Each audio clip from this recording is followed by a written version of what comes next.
San Francisco, 1870. A ferry glides into the bay at dusk. Suddenly, a gunshot shatters the quiet. Alexander Crittenden, a prominent lawyer, slumps to the deck, murdered in cold blood. The culprit? Not a shadowy assassin, but his longtime mistress, Laura Fair. What drove this respectable Victorian woman to kill the man she loved in front of his family? This is the story of love, betrayal, and madness in Gilded-Age San Francisco. Alexander P. Crittenden was a man of ambition, a pioneer, a respected attorney, and a father of 14. Beneath his polished image lay debts, failed ventures, and a scandalous affair. For 7 years, he kept Laura Fair in the shadows, promising a future together, always just out of reach. In a city built on reinvention, he embodied the gold-fueled dreams and moral compromises of Gilded-Age San Francisco. November 3, 1870. As the ferryboat El Capitan departed San Francisco Bay, Laura Fair, veiled in black, approached Crittenden. Hidden beneath her cloak was a revolver. Without a word, she raised it and fired point-blank into his chest. The city's murky past met its Victorian future in a single, irreversible act of violence. Laura confessed immediately. He ruined both myself and my daughter. The facts were stark. Laura Fair bought the pistol days before. She disguised herself for the ferry ride. Witnesses saw it all. For District Attorney Henry Byrne, it was an open and shut case of premeditated murder. But beneath the surface, the story was more tangled and far more controversial. Laura Fair's past became the real battleground. Twice divorced, twice widowed, an actress, an investor, roles that scandalized Victorian society.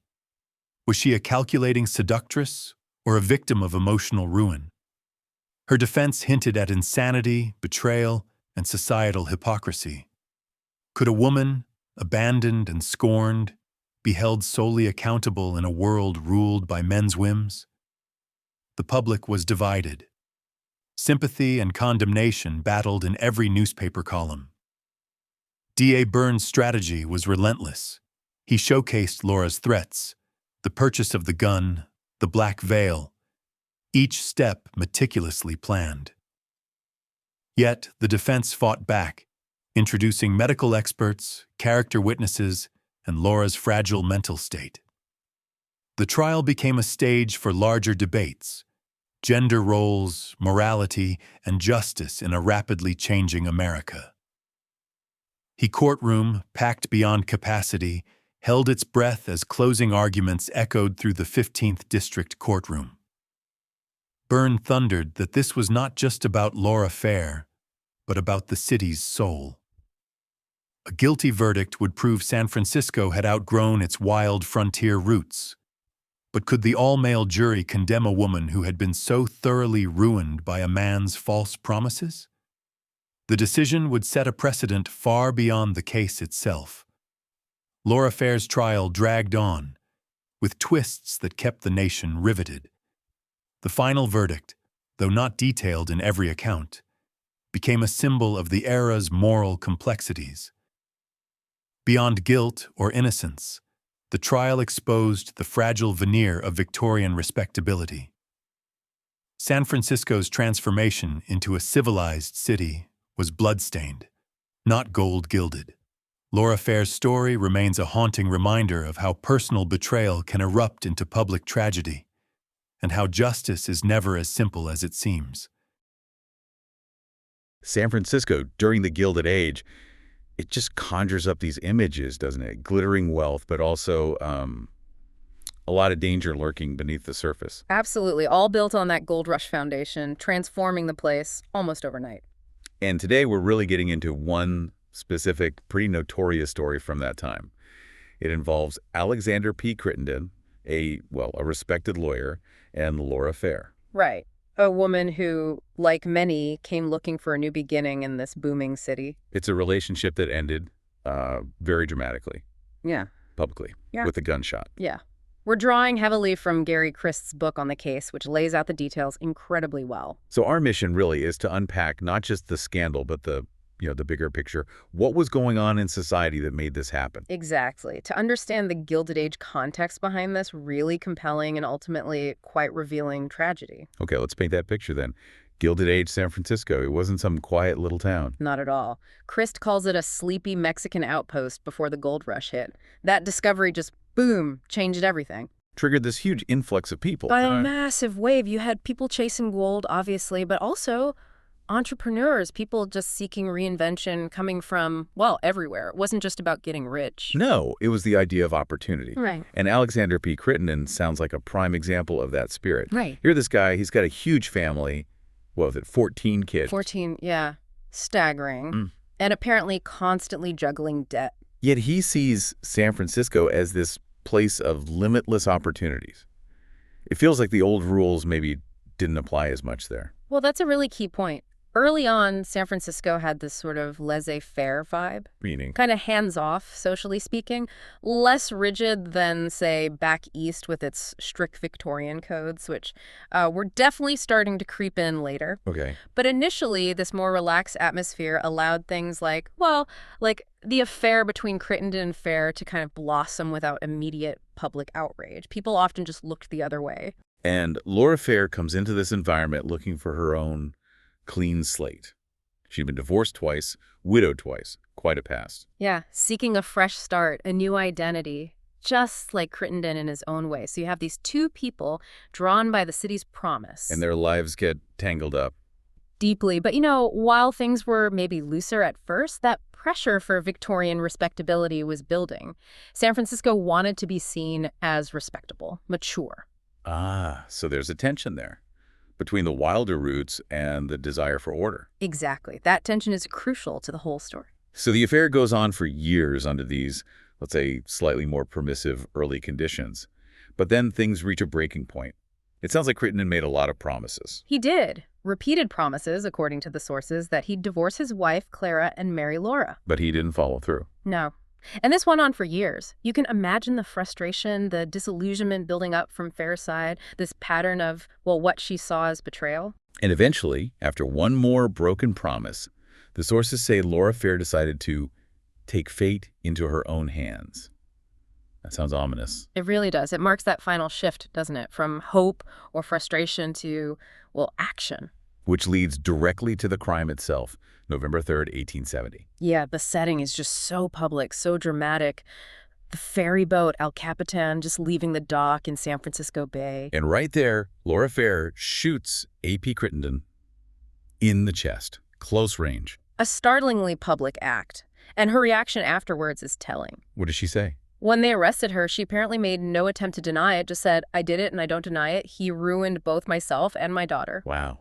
That speaks volumes about her state of mind, her sense of being wronged. Absolutely, a feeling of justification, perhaps. And this, of course, just sets off a media frenzy. Chris's book describes it becoming a national obsession. Newspapers everywhere were covering it. Oh, completely. And it wasn't just seen as, a local murder. It quickly became about much bigger things people were worried about in America at the time. Like what? Well, the trial itself was one of the first big cases to really grapple with an insanity defense. That alone drew huge attention. Interesting. So legal precedent being set, almost. In a way, yes. It reflects this growing awareness, maybe, of psychology and the law trying to figure out how mental state affects responsibility. We're still debating that today, aren't we? True. And the sources say it put an early spotlight on some really hot-button issues. Definitely. Things like, what's the proper role for women? How sacred is the family unit? Even what's considered acceptable gender expression. These sound like major anxieties. They were. You have to remember, this is post-Civil War America. The country's still figuring itself out, trying to find some kind of moral consensus again. So these questions about social norms, family values, they were of burning interest. The trial must have been quite the scene. I read the judge was trying hard to keep order, even needed police to manage the crowds. Oh, yeah. Huge public fascination. Crest really paints a picture of that tension, the judge wanting decorum, the public desperate to get in to see it all unfold. And the prosecutor, District Attorney Henry H. Byrne. Tell us about him. He's an interesting figure himself. Came to San Francisco during the gold rush with basically nothing, worked his way up, known for being eloquent, but apparently had this really sharp, harsh, and screeching voice. Huh. Okay. But a capable lawyer. Very capable. And he went into this trial feeling pretty confident. They'd had trouble finding jurors who didn't already think Ferry was guilty. So his strategy was simple. Pretty much present it as a clear case, willful, deliberate murder. Straightforward. But the defense saw an opening, didn't they? Something about Laura Ferry's appearance. Yeah, there was definitely a sense that her looks described as pale, tired, but still striking might play on the sympathy of the all-male jury. An emotional appeal. Exactly. It added a layer of unpredictability to what the prosecution wanted to be a slam dunk. And this case just became hugely controversial, way beyond a typical murder. Why did it resonate so widely? Well, a big part of it was Laura Ferry herself. She just didn't fit the mold for women back then. How so? She was an actress, she ran businesses, she invested money, she was active in the public sphere, which was, largely seen as a man's world. Right, and then there was the affair itself. And being the mistress of a prominent married man, quite openly in some ways, her whole life story just challenged these fundamental ideas about family, about reputation, about what it meant to be a proper woman. So it wasn't just the shooting. It was who she was, what she represented. Precisely.